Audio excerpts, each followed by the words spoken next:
Monsieur le maire, mes chers collègues, depuis le séisme du 7 octobre, 7 mois après les tragiques événements qui ont bouleversé notre monde, 2 développements significatifs ont secoué l'immobilisme international. Lundi dernier, le procureur de la Cour pénale internationale réclamait des mandats d'arrêt contre 3 dirigeants du Hamas, ainsi que contre le premier israélien Benjamin Netanyahou et son ministre de la Défense, Yoav Gallant, pour crimes de guerre et crimes contre l'humanité. Nous parlons de cette même CPI qui, il y a un peu plus d'1 an, délivrait des mandats d'arrêt à l'encontre de Poutine pour crimes de guerre et crimes contre l'humanité présumés dans le conflit ukrainien. Nous saluons ce geste fort, car il marque un tournant majeur dans le conflit. Les massacres de masse perpétrés par le gouvernement israélien d'extrême droite contre les civils palestiniens de Gaza, ainsi que l'entrave à l'aide humanitaire, sont désormais reconnus juridiquement au niveau international. De même, les attaques terroristes du Hamas du 7 octobre, qui ne relèvent en aucun cas d'acte de résistance, doivent amener leurs responsables devant la justice internationale. La décision du procureur de la CPI vient renforcer les ordonnances de la Cour internationale de justice, exigeant que le gouvernement israélien prenne des mesures pour prévenir le risque de génocide. Par conséquent, la CPI doit émettre les mandats d'arrêt demandés. En parallèle, la Norvège, l'Irlande et l'Espagne ont reconnu l'État de Palestine avant-hier, rejoignant ainsi les 57 autres États qui l'ont déjà reconnu, marquant une avancée significative. Mais qu'en est-il de la France ? Il est urgent que notre pays, conformément au vote de l'Assemblée nationale en 2014 et à celui de l'Assemblée générale des Nations unies le 10 mai dernier, reconnaisse immédiatement l'État de Palestine sur la base des frontières de 1967, avec Jérusalem-Est pour capitale aux côtés de l'État d'Israël.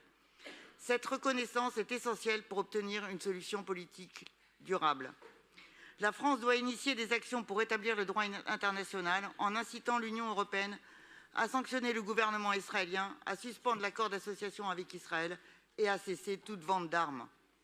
Avec l'Union européenne, elle doit agir pour obtenir un cessez-le-feu à Gaza en organisant efficacement une aide humanitaire massive et son acheminement et en prenant des mesures politiques et diplomatiques pour stopper les massacres perpétrés par le gouvernement de Netanyahou. Elle doit également garantir la libération des 137 otages détenus par le Hamas. Depuis le massacre du 7 octobre, le bilan est lourd. Côté israélien, ce sont 1200 morts israéliens, 7500 blessés et des otages toujours retenus par le Hamas. Côté palestinien, le mois dernier, on dénombrait 35 000 victimes, dont 40% d'enfants, et au moins 76 000 blessés. Selon les Nations unies, un enfant palestinien est blessé ou meurt toutes les 10 minutes. En avril, 19 000 orphelins étaient recensés. Les combats, les tirs de snipers et la famine imminente ont fait plus de victimes en quelques mois que 4 ans de conflit ailleurs dans le monde. Plus de 1,9 million de personnes ont été déplacées, la moitié sont des femmes et des enfants, et la population gazaoui souffre de la famine. Mais l'horreur ne s'arrête pas aux portes de Gaza. En Cisjordanie, l'ONU a enregistré 704 attaques de colons israéliens contre les Palestiniens entre le 7 octobre et le 1er avril 2024. 428 Palestiniens, dont 110 enfants, ont été tués par les forces israéliennes en Cisjordanie. L'horreur ne se contente pas non plus aux civils palestiniens, puisque même les journalistes ou les personnels humanitaires des ONG sont visés. Le haut-commissaire aux droits de l'homme pointait d'ailleurs les restrictions illégales à l'entrée et à la distribution de l'aide humanitaire par l'armée israélienne. Une aide humanitaire à laquelle la ville de Paris a déjà largement participé à travers plusieurs subventions à Acted que nous allons renouveler à hauteur de 200 000 €. Nous la voterons, bien évidemment, mais nous aurions préféré verser cette subvention à l'UNRWA. Cela aurait permis de réhabiliter cette organisation qui a fait l'objet, et le fait encore, l'objet d'accusations infondées, voire fallacieuses de l'État d'Israël, selon lesquelles des membres du Hamas l'avaient infiltré.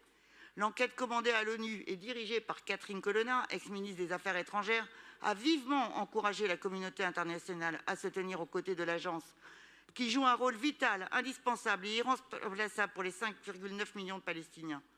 Plus de 460 millions d'euros de subventions à cette structure ont été gelés et autant d'actions humanitaires empêchées, alors que les civils gazaouis connaissent le pire.